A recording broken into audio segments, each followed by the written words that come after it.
A zombie console awakes. All this and more coming up on This Week in Retro. High-resolution color graphics. This land of high technology. The revolution in technology that made the information age possible. Those kids are not afraid of computers. Atari Reanimates Intellivision. Total Immersion, 1985 style. Space Harrier turns 40. You spin me right round, baby, right round. That's right, we're going to look at the Sega R360 again, thanks to a great mini doco. And a crucial 40th anniversary, along with the return of an Amiga classic, coming up on this week's show for the week of Saturday, the 25th of October, 2025. Up-to-date news for out-of-date tech. Actually really good at that accent. Morning, everybody. Morning. Hello. Is it meant to be Halloween or something? Have you guys got Halloween stories by any chance? Somebody may have reinforced the idea that Halloween is coming, and we should probably honor that. So yes, somebody mentioned that to me. Did that person come up with a Halloween story? He did, sort of. If you like spinning around and things for your Halloween, but we won't give away too much. Can be quite scary. Morning, Dave. Morning, Chris. Yeah. Morning, Hello, Jason. everyone. Welcome to the show. I'm Dave. That's Chris, and that's Jason. That works. That helps the audio listeners out. Well, I'm not Jason, so are you guys doing anything Halloweeny? No? Well, No. I will be busy opening a production of Thomas Middleton's Women Beware Women, which is delightfully dark comedy, so kind of Halloween. It's not Shakespeare, is it? No, it's not Shakespeare. It's arguably better. It's not Shakespeare in space. That sounds blasphemous coming from you. I thought you were Oh Shakespeare no, through and through. we've done other adjacent playwrights. And Yeah. I actually really like I'm them. impressed. Zombie Shakespeare. Zombie. There's lots of ghosts in Shakespeare. Yeah, it's Yes. true. Yeah. So there you go. Ghosts Are and you doing seances. anything Halloweeny then, Chris? Are you doing anything? I am. It wasn't for choice, but it is good fun. So in the OG Duffy High Score Challenge that I am in, it's the last of this year's season. I'm second in the league. I can't become first, but I might drop to third or fourth. So that's the scariest thing about it. But the game being October that got chosen was Splatterhouse, which I hadn't played before, but it's fantastic. It's a Is that the sideways Mega Drive scrolling one, the beat 'em up. Yeah, in the blue suit, yeah. Yeah, it looks like Jason, basically. Yeah. It's not Jason, but it's Jason. Not this Jason, but No, Jason. no. Yeah. Not Jason Donovan. Hockey mask. No, yes, Jason Donovan. It's Jason Donovan, and you have to rescue Kylie. I think that's the storyline anyway. Hockey mask Jason. But it's really cool because there's just every 80s horror movie trope is thrown into this game. It's fantastic. So it's scary, but it's not scary. It's more fun than scary. But the scary thing is I might drop down to third place or maybe even fourth because there's some really high scores and I'm not getting out there. Other than that, go on. There was a note, and I noticed a note that you put on there that said Pog was awesome / terrible because Yes. you'd written a note before Pog. So how Correct. did it go? Was it awesome or was it terrible? You'll notice I've deleted terrible, and it was a worse word than that. It was awesome. We had around 50 people. We had Neil as the remote guest speaker, which went extremely well. My attempt to record that failed, but we won't talk about that. And It's Me Thyroid. He was there. So we had a twirler there, and he dropped off some cool stuff for the roaming spectrum. Fortunately, it was very small and lightweight stuff. So we have to be cautious of that when you're going to post something around the world. And I did get a bit worried because he also brought in a CRTV and said, here you go, you can have this. And I thought, I'm not posting that to the other side of Australia. But no, that was a gift for me, actually. So that was very nice. So yeah, good to see you. And it's not really a seasonal topic. It's more of a perennial thing. But we want to give a shout out to Deadlock's This Week in Retro guide. One way to learn more about the show, of course, you can go through our archives on the YouTube channel or on our Podbean site. But if you want a nice handy PDF summary of all of the episodes, Deadlock's put together a guide and he keeps it regularly updated. You can get to that at bit.ly/TWiR guide. So I actually want to start out my story with a question. Chris and Dave, who is your favorite technology endorsement pitchman of the 1980s? As in people flogging the stuff or just TV advert stuff? Or The paid endorser. I can't really say I took notice back in the day. So looking back at adverts as an adult, though, I mean, you've got the voice of Stephen Fry for the Amiga Batman Pack advert in the UK. And I knew the voice even back then, as I loved him in the comedy skit show Fry and Laurie, featuring him, obviously, and Hugh Laurie, who most people know as House these days. He's actually not American, he's English. So, yeah, for the need to pick someone, I'm going to say Stephen Fry for his amazing delivery of, is he doing his homework or playing the Joker in the Amiga advert? Just like Stephen Fry's in the room. For me, it's Stanley Baxter for the BBC Micro. Stanley Baxter, I remember an advert where he played the daughter and the dad and the uncle and several other characters all dressed up pantomime style. He was a Scottish comedian, famous all over the UK on the TV, going back as far as the 50s. So by the time he was on telly in the 80s, he was quite old school, but he was advertising the BBC Micro back then. Okay. So, yeah, Stanley Baxter I didn't know, but you've given me enough context to know that he demographically fits this. Chris, well, Stephen Fry would have been a pretty young man at that time, so he doesn't fit this. But yeah, because once upon a time, it was kind of difficult to find logical spokespeople for high-tech products. And in the North American market of the early 1980s, for some reason, middle-aged actors, sounds like in your Stanley Baxter vein, were the go-to choice. You know, people like William Shatner, Bill Cosby, Alan Alda all had their turns at bat. So when Mattel launched its Intellivision console, and they launched it like right into the teeth of the Atari 2600 really catching on in a major way, Mattel made a choice which in hindsight, looking back 45 years later, might seem weird, but in the moment, it was actually pretty genius. They drafted the erudite fancy man George Plimpton. If you have never seen a George Plimpton Intellivision commercial, or if it's just been 45 years, I highly recommend you take a look, and we're going to link to a couple of collections in the show notes. The ads titled Mr. Plimpton as famous author and gamesman.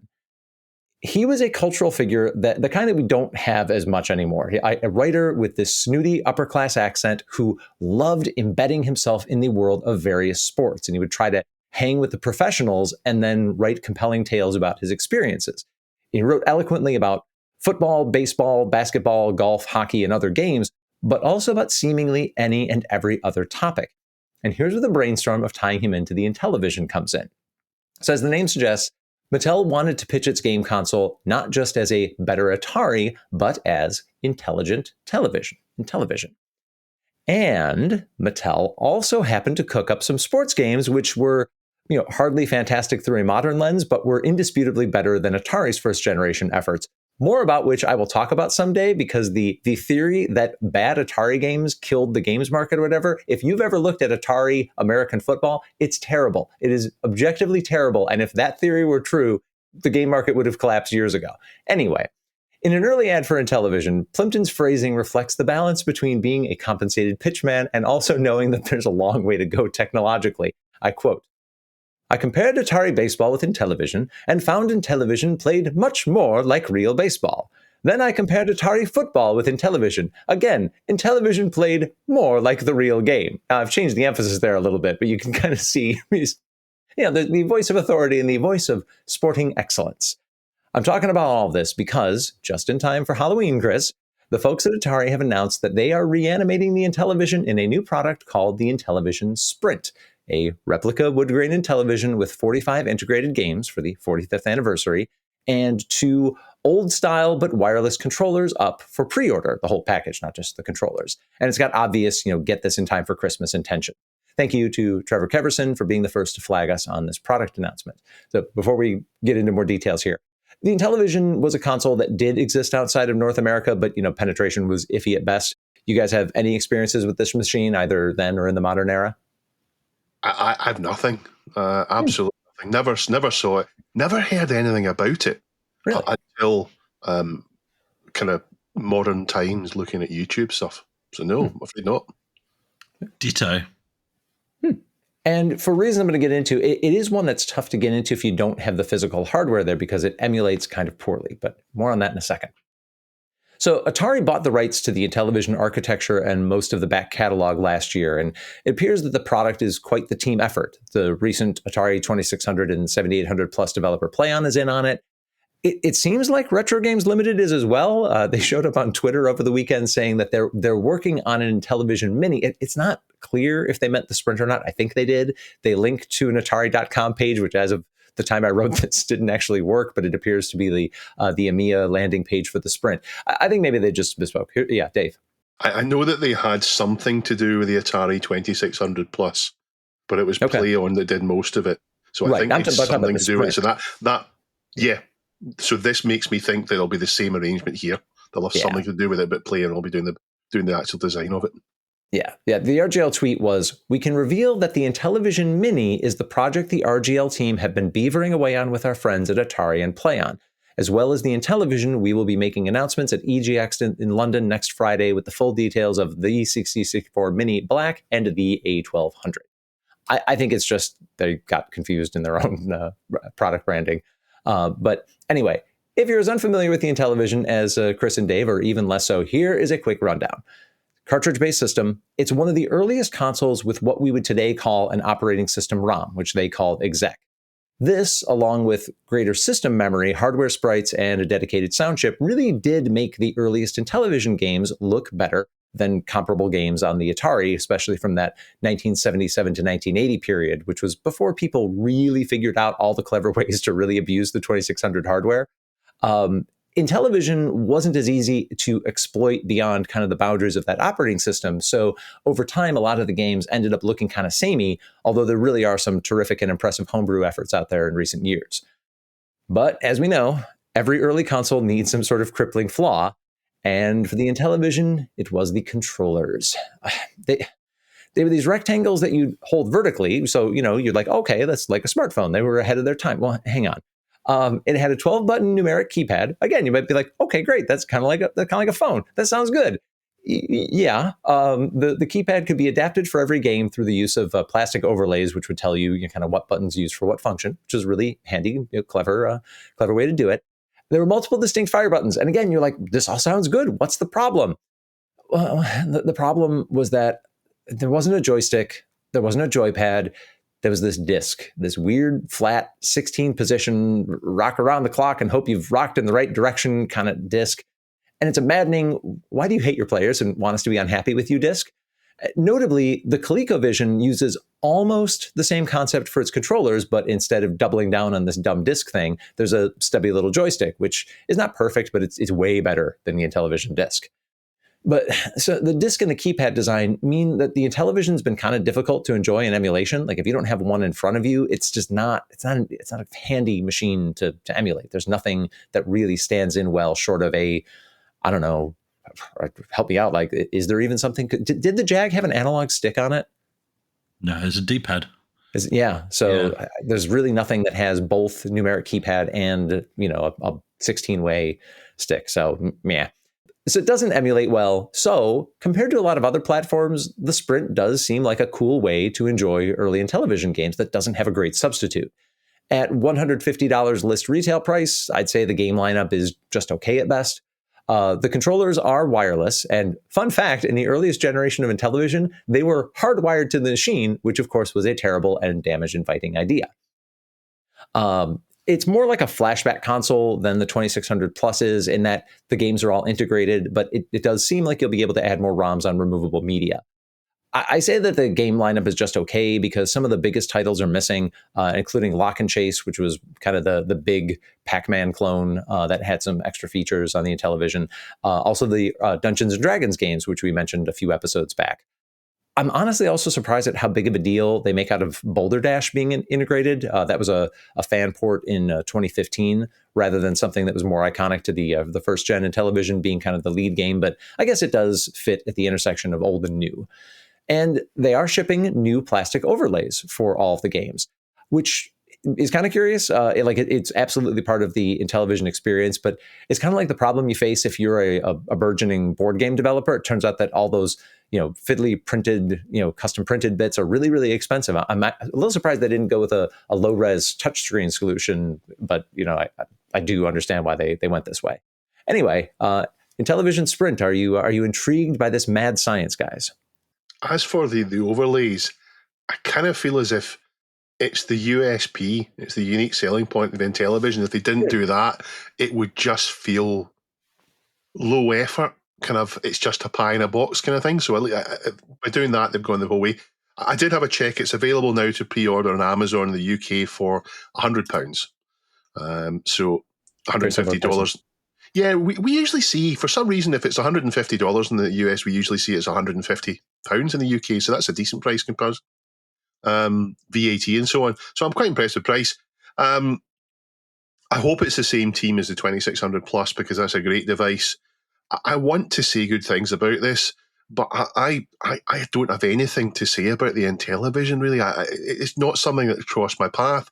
My understanding of it is it's the Betamax to the Atari 2600 VHS. It's a little bit better in terms of capabilities and specifications and so on, but it didn't win out. I don't think it was a commercial flop, but it also wasn't a storming success. I did see one, though, just a couple of days ago. Neil was doing his first video. Neil, former host on here from the Retro Collective, was doing his first video in the pump house he's just finished off doing. And they were unboxing an Intellivision donation. So they were looking at an Intellivision on that. And it took him and Richard a good 30 seconds to find the cartridge slot on the side of it. Which was fair play to Neil for putting that on the video and not pretending he knew where it was. But yeah, it's great that Atari are bringing this back. It's loads of people have plenty of memories with it. And unless you put lots of effort in, it's not just as simple as plugging an old one in. Even the 2600 is not just as simple as plugging an old one in, because you've got to find RF or composite in. So this makes it nice and easy. So yeah, pleased to see it happening. It's definitely not one I'm going to jump on board with. Although the weird thing is, as you were going through the story, Jason, I'm thinking, oh yeah, it does sound quite interesting. Why do I get hooked in? But no, I won't. I have to prove to myself that I can hold off and I don't just buy everything going. And the reason why is because another thing that happened at Porg was somebody actually had, from Retro Games Limited, the Spectrum, right? And first time I'd seen one in the flesh, and I need one. And I told myself I don't need one because I've gone in on the Spectrum next, but I need one because it's just such a nice unit. And in fact, one guy came up because it happened to end up on the same table as the roaming Spectrum.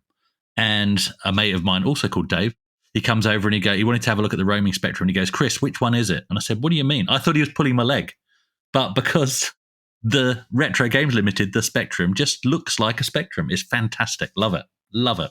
So if you've never had a chance to play, and you don't have to buy a Sprint, but it is worth your time if you are at a place that has a real Intellivision or a Sprint. They are interesting games. And yeah, like the console was not a flop. It was in the mix. And, you know, Mattel would then go on to license and port out a lot of the games that were successes on the Intellivision, on the Atari, and so forth. So even if you never played an Intellivision, if you played those M Network games, a lot of those had Intellivision origins. So interesting machine, worth checking out. And it turns out it was actually a pretty big week for Intellivision news, as just before the Sprint drop, Oscar Toledo G announced that he has created a replacement basic interpreter ROM for the Intellivision Entertainment Computer System add-on.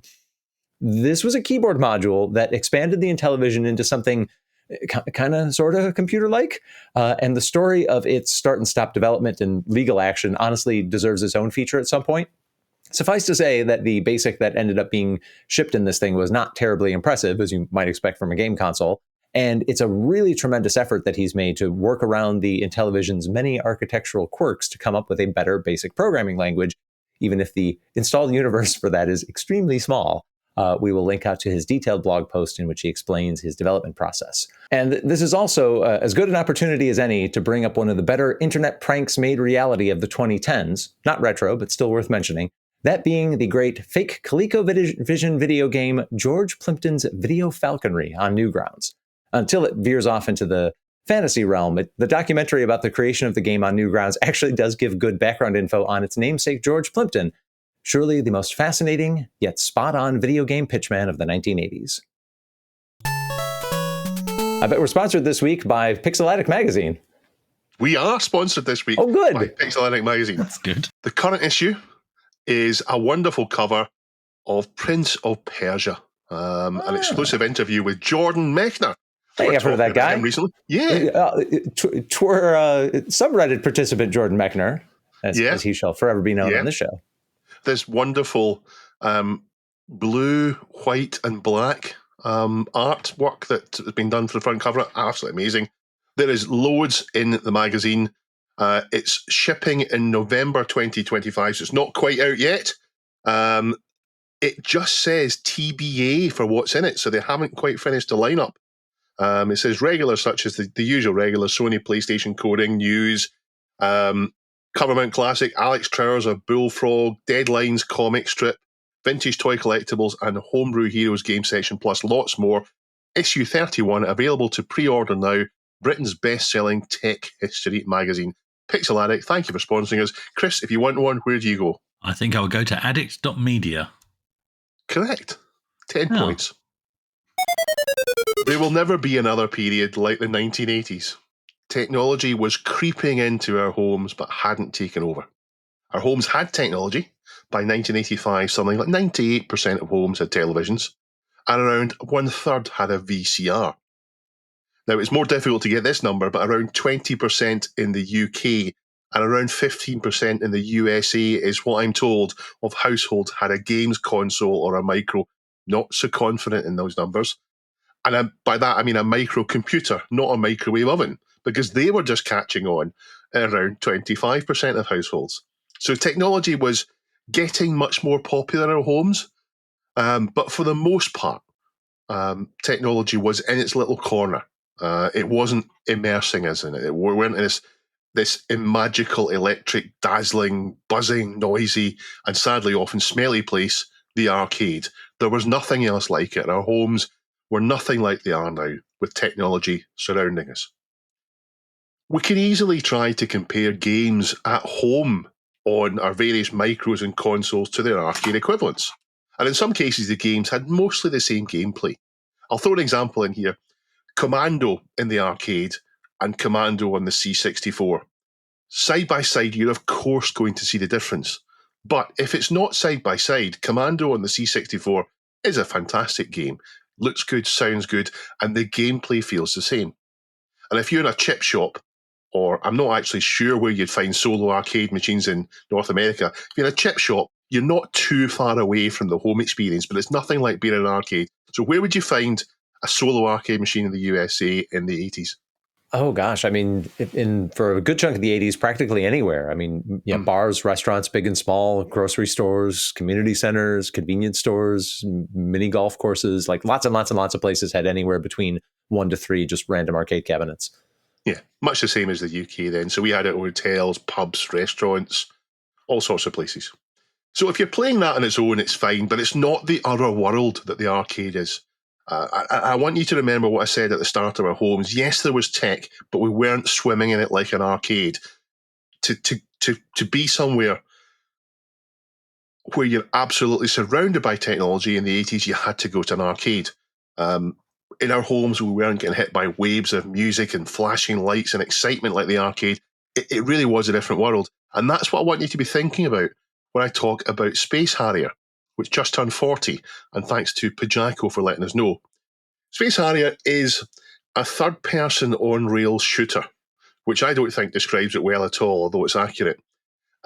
You are the Harrier, the blonde guy wearing a jetpack, and you can move all around the screen in 2 dimensions, so up and down, left and right, and the game relentlessly scrolls to you. Enemies come in waves, and there's obstacles to avoid, and you're looking directly into the action from behind the Harrier, battling through 18 fantasy zones in pseudo 3D. It's not quite 3D, but it looks like 3D. I always found it really hard. I never was any good at it. Sega brought this to us, designed by Yu Suzuki, the same person, of course, who brought us Hang On, Outrun, Super Hang On, Afterburner 1 and 2, Power Drift, and then finally G-Lock, and then on to actual 3D Virtua Racing and Virtua Fighter.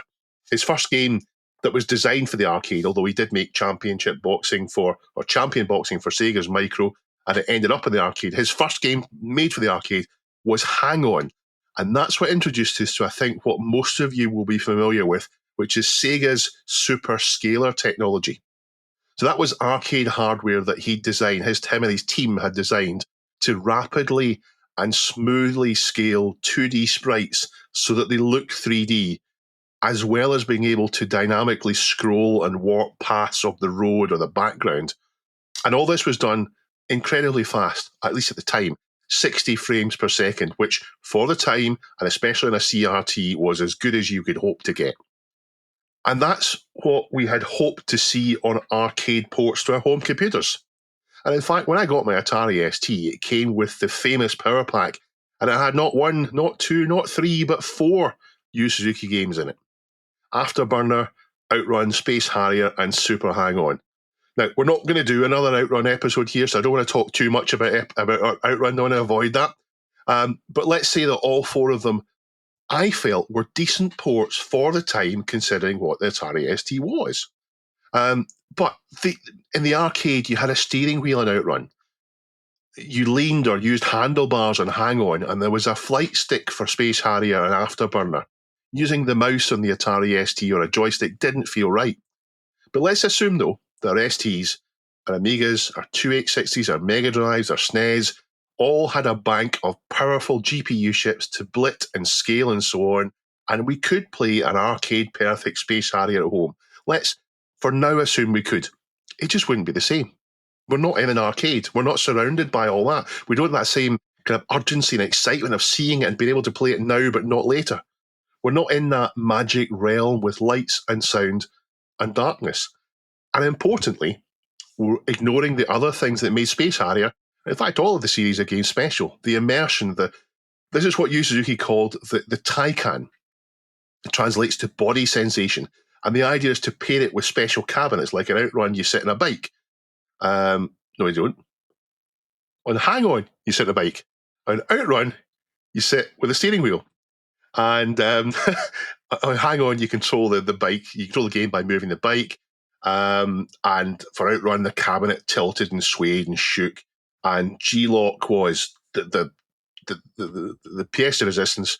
For me, it was broken when I saw it, but it was incredible. But in Space Harrier, you sat in a cockpit, and when you moved Harrier around the screen, the cabinet moved you in that direction. There was sound behind you. So when the enemies whooshed past, and there were lots, you felt like it was really happening, in there. And with no disrespect at all to Commando, this game was entirely different to Commando. And to take us right back to how we started, we had 2 extremes. We had our homes with technology creeping in, and we had arcades where the cutting edge was there and all around us. It was a magical, immersive world.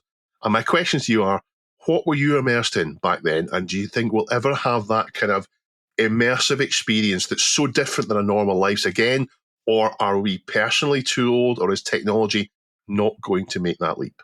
Well, first of all, I found Space Harrier dead hard. And I'm pretty sure I only played it in the arcade once, as I had a couple of goes at it, but I never went back to it. Same with Thunderblade, which I thought I'd really enjoy, but similar controls on the moving cab and just didn't get on with it. But I did think the home ports for both were actually fine, unlike Outrun, obviously. I think Immersion is still in the arcades, and it's the arcade's golden ticket. Even in modern arcade games, you got the big guns if it's an on-rail sort of light gun shooter. You've got the big seats, you've got the steering wheels and the pedals and the movement for driving games. And it's all still the same tricks, even in modern games. And yes, you can build that all at home now, and you can throw in some VR and stuff like that. But in the arcade, it's just more polished. Everything's, molded surrounds, and it's all branded, and it all just works.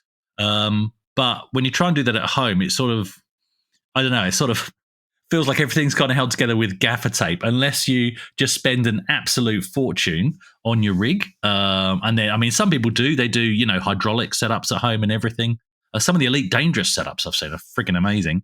But going back to driving games, which is more in my wheelhouse, at some point, you get to the point of going, if I'm going to spend that much money playing games, I might as well just go to a track day with my car, right? And that's the path I ended up taking. Some people do both. Not with the Ute. I should take the Ute. I had a Volkswagen, 74 Volkswagen Beetle for a while, and I took that to a track day. That was hilarious. Nice. Some people do both, obviously, and that's probably the best outcome. So, no, I do think I went for a period of thinking that modern arcades are just junk. And a lot of it is. It's the ticket machines and all of that. But there's still some... old arcades have their problems too. Yeah, they do. The shuffle penny boards and all of that. And but there are still some really nice standout games, especially racing games. There's some phenomenal racing games. Halo. I don't know if you've played Halo Arcade. It's an on-rail shooter. I didn't see the point, but I had to have a go, and I absolutely loved it. Yeah, brilliant. I mean, you've got the huge big Space Invader screens as well. Things you can't do at home. Yeah. But I don't think we've got the same distance between our worlds now. Not at all. You can have VR at home. Yeah. Whereas back in the 80s, you had the telephone and you had the television, and technology wasn't anywhere else. Jason, what do you think? Well, what I think is that this is another Outrun episode, and I want it so reflected in the Deadlock Guide, because in fact, every episode of This Week in Retro is an Outrun episode. Let's not kid each other, guys. I had to think about like what my favorite immersive experience was. It's probably an environmental Discs of Tron cabinet, if you could find one of those. It's like kind of about the right level of inside the machine for me. So the goalposts have moved, right? You know, like to be immersed now the way as jaded middle-aged men, the way we were as kids, we need more like a cyberspace-esque, you know, we're going to jack into cyberspace, you know, kind of experience. I think the potential for impressive immersive leaps in tech within our lifetimes is still possible, and it may surprise us what form it takes when it actually gets here. But, you know, even without that, like, you or one or I can get immersed in a game that's just kind of happening in front of me with 2-inch speakers. You can get immersed in a theatrical performance where you can clearly see the exit signs or the way out signs for you guys. If you're sitting in an audience with a bunch of people, a lot of it's still down to your ability and willingness to experience something and kind of surrender to its rules, its policies. It doesn't necessarily need more tech. I think you're right. That the only thing left really that would really take us from our mundane world now to something tremendous is the Johnny Mnemonic Neuromancer or whatever plug-in in thing, a 3.5-inch jack straight into the back of your head. For me, the most immersive one was the Star Wars one, the Vector Star Wars one. Even though it didn't move, you had the sounds behind you, you had the fast-moving stuff, and you had all the stuff from the films, the sound from the films really took you into it. That's what did it for me. But happy birthday, Space Harrier. I think there's more to be said on these kind of things, so maybe we'll do a bit more later on.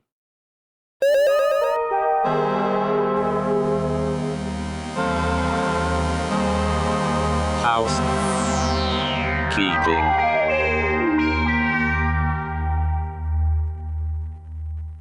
I'd like to welcome on some new patrons. I'd like to welcome 3 new twirlers. So thank you very much to Kevin, to Mark, and to Richard for joining in. And if you wanted to become a patron, Jason, what would you do? You would go to patreon.com/thisweekinretro. Joining up on the membership level now gets you access to all the old content as well as some new Patreon exclusives that we're cooking up. Yeah, we've got something in the oven as we speak. Inspired by last week's show, our friend Aaron, who sometimes comes on from the Amigos podcast, decided to go and give the DOSBox a go. So he used DOSBox Pure, and he played it for a good hour, had a great experience with it, a couple of issues, but a great experience with it. Link in the show notes if you want to see how he got on with that. I've just added that to my watch later list. And I will actually watch it rather than just leave it there to die, which is what happens with some videos. Actually, I made a comment when we were talking about that DOS story last week about sound not working on X-Wing, still on my 386, and that was wrong. And I realized as I said it, that's not the case. It's the joystick I'm having trouble getting working. And I've tried 2 different joysticks, and they're not working in anything on DOS. So if anybody's got any thoughts on how I can fix my configsys and auto-exec bats to enable joystick, that'd be great. Let me know either in the comments or the subreddit. And a request, which we're happy to do, for SWAG, Southwest Amiga Group, as opposed to POG, which is Perth Amiga User Group, or the meet that I missed this weekend, because I've not been well enough to go, which was SOG, the Scottish Amiga User Group. Amiga User Groups are everywhere. Is there an Amiga User Group where you are, Jason? Yeah. There's the Wisconsin Computer Club that's kind of a all-purpose retro group. I'm not sure there's a dedicated Amiga user group in Wisconsin, but there might be. It doesn't matter whether it's an Amiga one or just a normal computer one. In fact, the Amiga ones are fine for normal computers. They're great things to go to. We're always happy to tell people about them. There is SWAG, the Southwest Amiga Group's big annual event on the 25th of October in Bristol, which is today, if you're listening to this. Wish they'd asked us a week earlier. Unfortunately, didn't. He said it's been a good one this year with top guest speakers and loads of Amigas and other retro goodies on show. I did have a quick look, and they've actually got quite a lineup. They've got Stu Cambridge, Tony Warriner, Alistair Brimble, David Pleasance, Phil South, Chris White, loads of stuff happening. So if you're listening to this in the morning, jump in the car and go. And I hope that you can buy a ticket in the door. I don't know if you can or not, but let's assume you can. On to news and briefs, and our top submission this week is from Amiga 40 in Germany. So happy birthday again, Amiga. Hope everyone in Amiga 40 had a fantastic time. And what are those Amiga fans all excited and talking about? Well, according to this picture, it's the Atari ST. It's a picture of an Atari ST sound chip enhancer toolkit. So thanks to Drakion Mallard for submitting that. Did you guys see what it was? I did. Do you want to tell the audio listeners what gimmick we're promoting? I want you to tell what it is. Yeah, I set it up. You knock it down. I didn't upvote this one, so I'm going to leave that to somebody else. I just had a look. that would work. Yeah, that's good. What is it, Chris? Tell people. It's earplugs. I'll just note, people are going to an Amiga festival with the Atari ST living rent-free in their heads. Speaking of, Amiga Format is back for a one-off special. Our friends at Amiga Addict Magazines are doing a special edition of it. Pre-orders are open now. It even includes a copy of Xcopy Professional on the cover disc. The most used Amiga application, Xcopy. Bunch of pirates, same as the ST users. Most pirated program for the Amiga as well. Bizarrely. They couldn't complain. Here's a bit of software used for pirating. Can you please pay for it? No. No. Yeah. How about no? Cyborg66 asked a question about their own copy of Great Gianni Sisters, wanting to know why it's so valuable. The answer given, of course, is that Rainbow Arts pulled it from the shelves, and very few copies actually got out there after legal threats from Nintendo. It was a shameless rip-off of Super Mario Bros. Oh, yeah. A few weeks ago, we talked about the end of optical drives for the PC. It turns out that people are snapping them up in Japan, according to a Tom's Hardware article linked by STMat22. Now, they're linking it without an explanation. They're linking it to an upgrade to Windows 11, and I don't understand the link. The only way I could think of would be if, by upgrading to Windows 11, people are buying new machines for Windows 11 and then going and saying, well, I want an optical drive for it. That's the only link I can think of. So maybe if someone understands what the link is, let us know in the comments or on the subreddit. And the Intel 386 CPU turns 40 years old. Evan B. Thompson links us to a Tom's Hardware article celebrating the birthday of this pretty amazing 32-bit CPU. According to the article, the first 386 machine would have cost you a cool $64.99 US dollars in 1986, which is about $18,500 today. Or if you're in the UK, $18500. That's true. There's an update from the new Commodore on shipping for their C64 Ultimate. They're now estimating shipping between November and January for orders placed up to the start of October, and February to March 2026 onwards for orders placed after 11th of October. Guess that means they're selling lots. Thanks, Dizzy Age 6281 for letting us know. And all of these stories were submitted to our subreddit, which is at, Dave? Reddit.com/r/thisweekinretro. Thank you very much for participating, everybody who's submitting stories and voting. Arcades in the late 70s. We haven't done an arcade story for ages, have we? Yeah. No, it's been so minutes. long. Minutes. It's been minutes. Anyway, arcades in the late 70s and early 80s were awesome, apparently. We may have discussed that too. The magic of simply being able to control what was on screen fully immersed us into worlds we'd never before imagined. But fast forward into the mid to late 80s and even the early 90s, and while I think many of us would still happily throw Tempe into Space Invaders if we saw it there was so much more to be had. We've talked about the awesome driving games like Outrun and Chase HQ many, many times just today. And we probably all agree that while stand-up cab was fine, you'd run towards the sit-down cab if you found one, and you'd fight for a go on a moving cab if one blessed you with its presence. But nothing moved quite like the R360 unit by Sega. We've discussed the R360 before on this show, I'm pretty sure. Again, maybe even just earlier today. But there's a new mini doco by YouTuber 1 Million Power, aka Brian Clark. In his video, Brian visits Galloping Ghost Arcade in Brookfield, Illinois, USA, and interviews its owner, Doc Mack, also the proud owner of a working Sega R360. He also remote interviews R360 restorer and arcade collector Kevin Keinart. Between them, they unpack the history of the R360, right back to Masaki Matsuno, creator of Space Harrier's moving cab, being sent to Australia to investigate Afterburner. I didn't know about this. Afterburner having been installed in an arcade on a machine with 3 axes of rotation, and they'd installed it without permission from Sega into this custom-built rig. So Masaki returned to Japan to confirm that Sega could produce something similar and became the leader of the team. Brian goes into some of the design process detail, but to be honest, and the history, funnily enough, all going all the way back to Space Harrier, Dave. But I'd rather you get further details from the original video on that, and also from the article on 4gamer.net that this video heavily references with attribution. Links in the show notes to both of those, as always. The R360 was, of course, developed and saw life in the arcades from as early as 1990 in Japan and 1991 elsewhere. What I love, though, is seeing them in this video play the game and hearing the comments as they leave the machine, with one staff member saying, "I didn't even notice I was being thrown around as I was just focused on the screen and the game." A true gamer.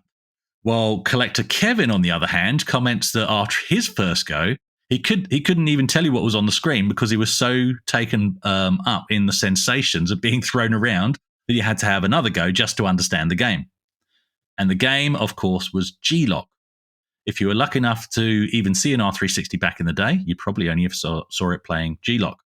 Afterburner was in a similar cab, and that was the deluxe moving cab, and that's the one seen in Terminator 2, but not in an R360.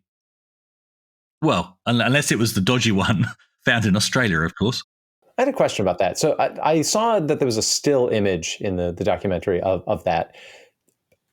Maybe this is just a weird conspiracy theory, but because so much of this story is about these guys at Sega who really wanted to build this thing, it almost has the vibe of like, oh yeah, we went to Australia and saw this. Well, they're doing it somewhere. We'd better do it here. Maybe. Yeah. Kind of an old wrestling trope where if you want to put a title on somebody, you say there was a tournament in Rio de Janeiro. That's where he won it. I went to Australia.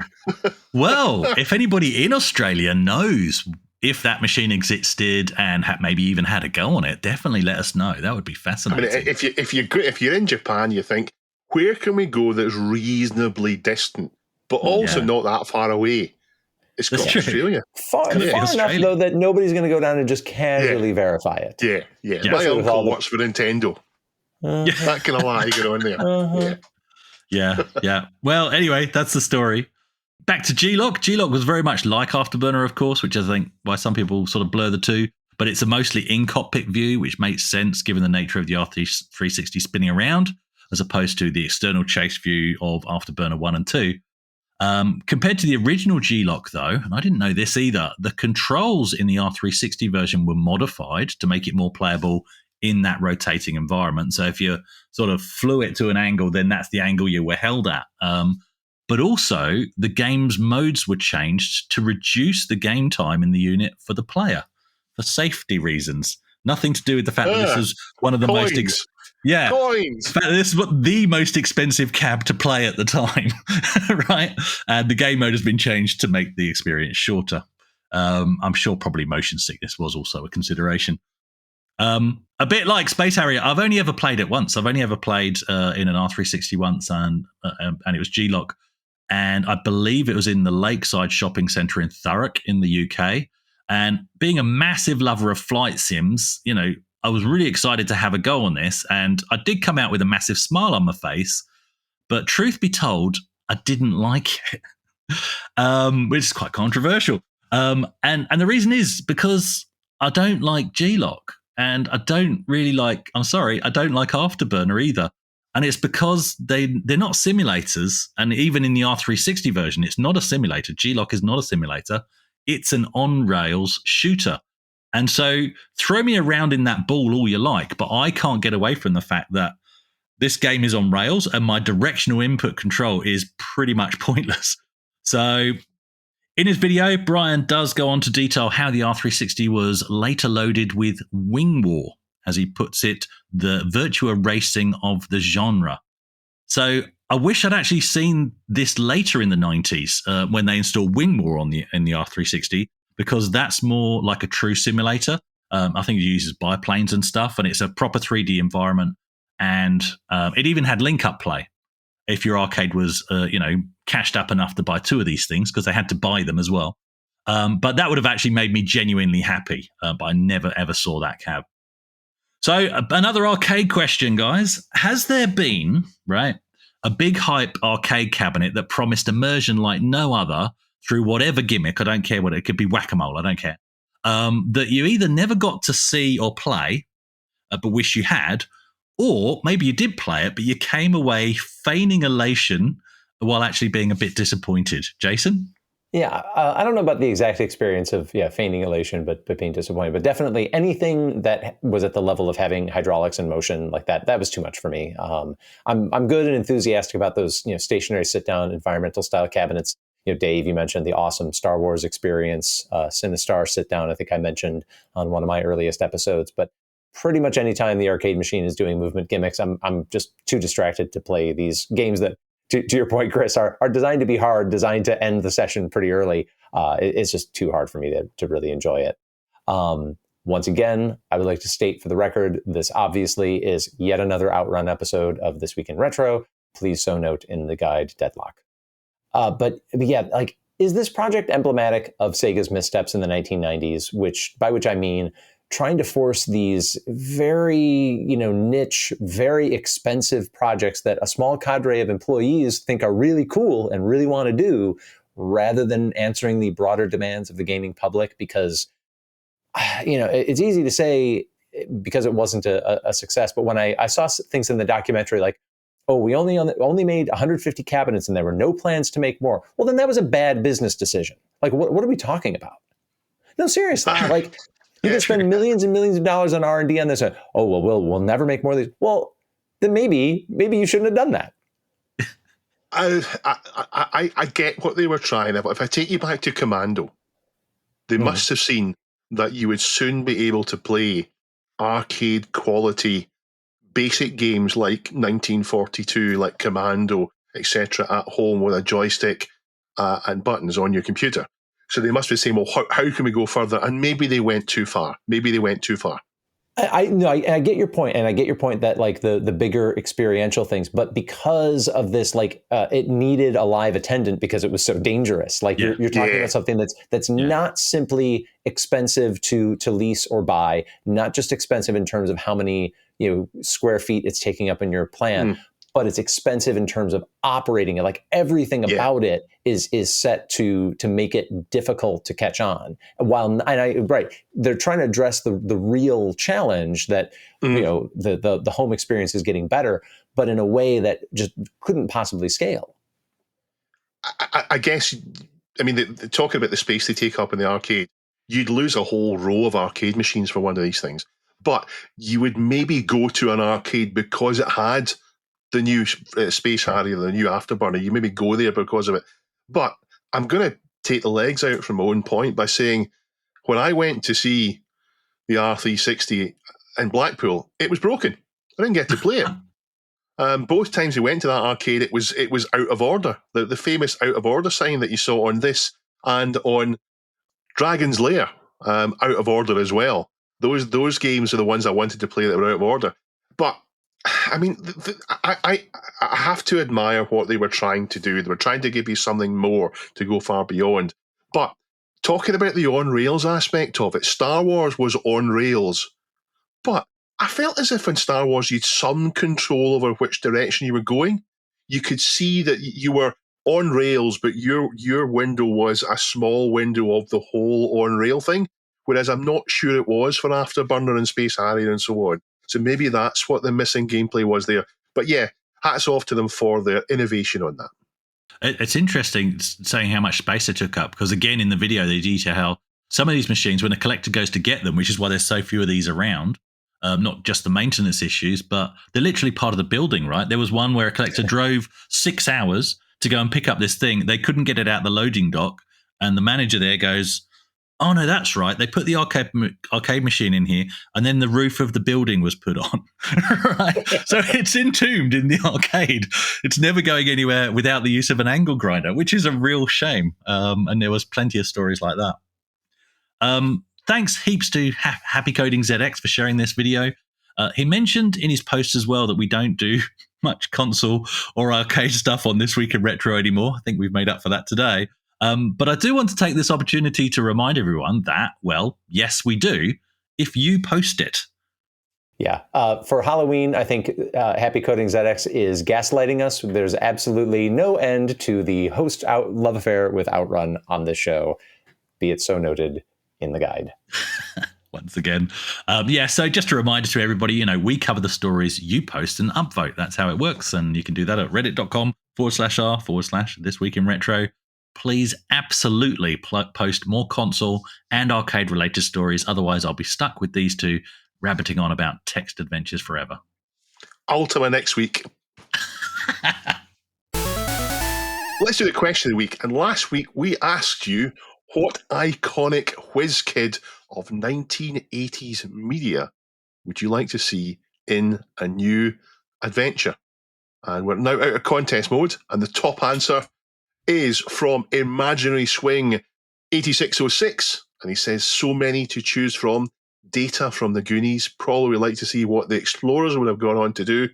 Probably a bit difficult without River Phoenix. And probably an updated Metal Mickey. Happy Coding ZX, hi again, said, how about Weird Science? I love this answer. Anthony Michael Hall's Gary Wallace could be a middle-aged retro geek desperately trying to regain his lost youth by recreating his 80s dream girl. No joke, this is a fantastic concept. You do a 40 years later Weird Science, and it's not what people are expecting. He's getting jealous of his neighbors that have their chatbot girlfriends and all satisfied with that. He realizes, wait, I'm the guy who can just make women. He tries to bring Lisa back, and then it turns into a whole thing where we're looking at these same issues, but 40 years later with the chatbot thing. This is a really brilliant concept, and I really hope this happens. Copyright Jason Compton. No, well, Happy Coding. No, I mean, like he's the one who set it up, but it's the perfect premise to bring back and give frankly a more grown up take on. It's perfect. Actually, that's a good idea. Copyright Alan and Jason. That idea might have already been done, Jason, with Subservience. Actually, that's more of a thriller horror, I think, but that's Megan Fox acting the part of a virtual girlfriend that goes a bit crazy. So there you go. She's not the same as Kelly LeBrock. Does this have Anthony Michael Hall in it? I'm not seeing. No, true. yeah, but yeah, there are modern movies about the same sort of computer generated girlfriend thing. Pajako6502 says, sadly, while Vil Kermer has passed away, I absolutely love the movie Real Genius, a ragtag group of super geniuses, teens, and one genius high school kid doing techie stuff. I remember even encoding that movie to watch on an old mobile phone at 320 by 240 while I was traveling. There was talk of a remake, which I hope there isn't, but I would love to have seen what became of the unlikely gang from the movie. This scene from the movie, which really isn't even plot critical, is still one I like to share because sometimes real love gets like that. And he's posted a link in the Reddit, so have a look at that. Nobody said Hacker Man.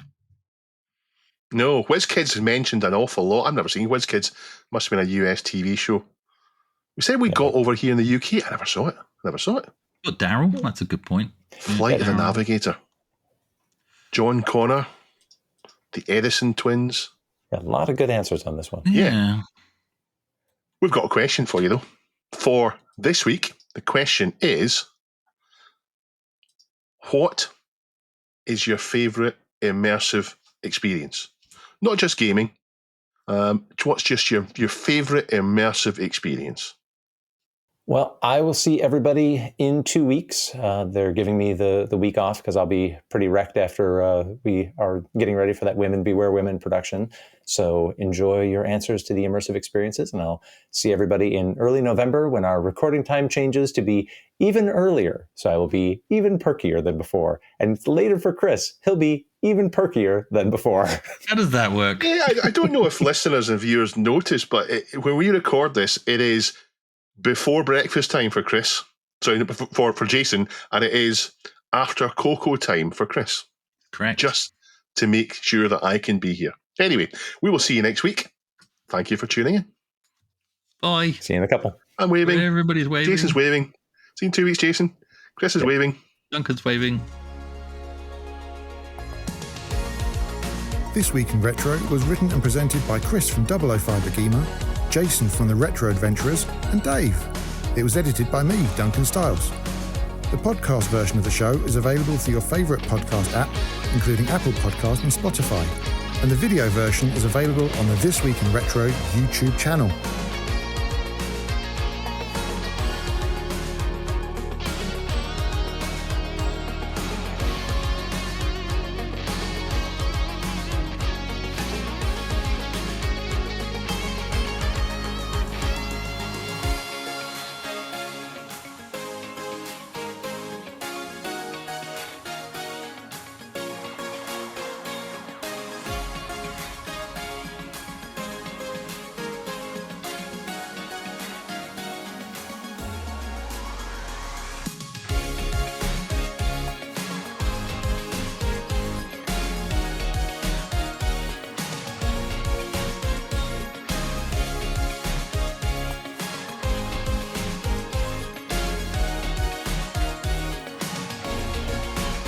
Join our community subreddit at r/This Week in Retro to suggest and vote on the stories we cover on the show. Please give us a like and subscribe to help us reach new viewers. If you enjoy our show and would like to support it, then please check out the link to our Patreon page in the show notes or description. Thank you for listening, and we'll see you next time for more up-to-date news for out-of-date tech.